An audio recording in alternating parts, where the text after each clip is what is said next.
Narana naman siya. Nagbibideo na naman siya. Uli. Doon kasi sila nahuli that time eh. Kaya, loko rin eh. Kala niya naman, buong buhay, kaya niya matakasan. Sabi ko, Bakit kanya tatakasan? Tatay kanya? oo nga, akala niya All buong the way, buhay kailangan niya. ka pa rin niya. Sabi ko nga eh, di sa lahat ng bagay, may iwasan mo ako. At saka kailangan mo ako. Dapat, sa akin ka dumikit. Iba naman dinikitan mo. Yan, banda ka tuloy. Baldaw. Banda yung dinikitan. Kung hindi lang naglakas ng love si Regine na ganito, sabi ko, napakaliit mo pa naman. Di, totally si Joshua. Nung pumunta yun dito, lakas ng loob yan kapag talaga. Kasi dalawa yung Regine, dalawa. Oo, and then.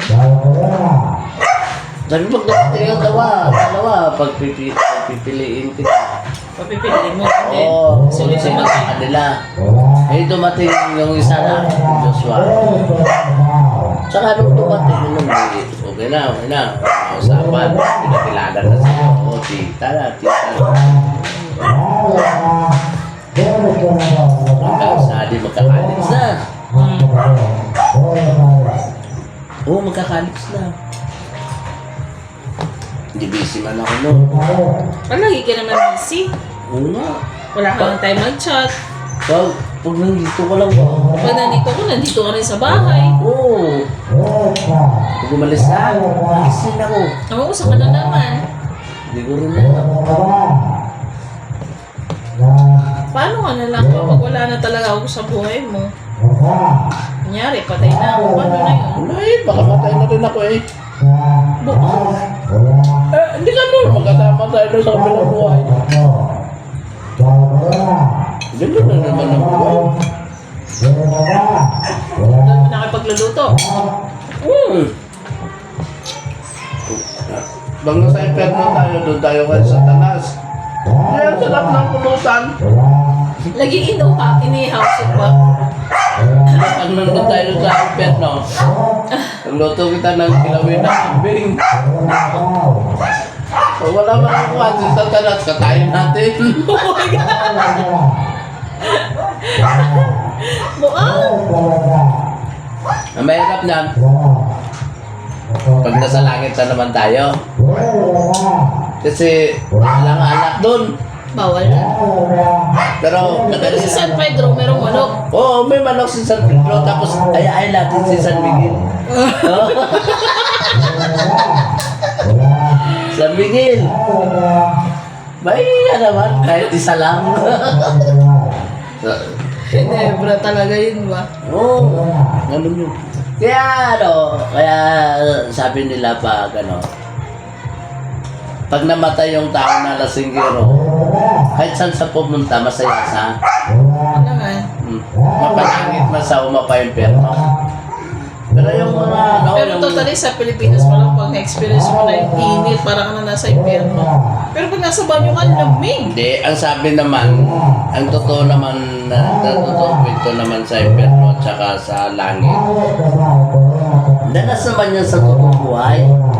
Talaga eh? Alam mo yung impyerno, wala naman talagang impyerno eh. Ano meron? Bakit? Sino bang tao laging napapasok? Tagaluto. Hindi. Yung may kasalanan. Bakit sino may kasalanan? Yung magluluto. Isip. Kasi alam niya mainit, ba't niya hawakan? Eh syempre, kailangan ibaw. Tapos sabi niya, ganun lang yun. Eh, sino naman yung hindi makasalanan?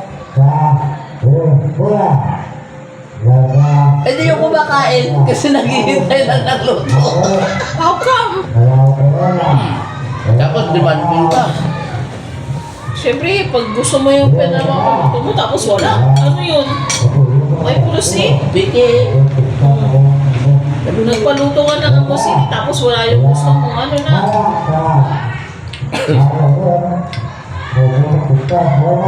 Eh, pambili naman, hindi naman bumili. Ang sarap ng buhay pag may tagay. Tumagi ka eh. Gusto nyo na yan, oh. Tapos ko Akin na naman. Kaya mo sa video. Bah, Wala mo sila na kayo sa video. walang daya pala, no? Kinig lang kayo. Matatapos rin to. Masarado na kami din na tutulog na kami. Kung matutulog yung isa, bagay. Sa mga gusto pala mag-inom, magluto kayo ng masarap na pulutan. Hindi. Yung nakakabusog. Para hindi malasing. Hindi, para malasing.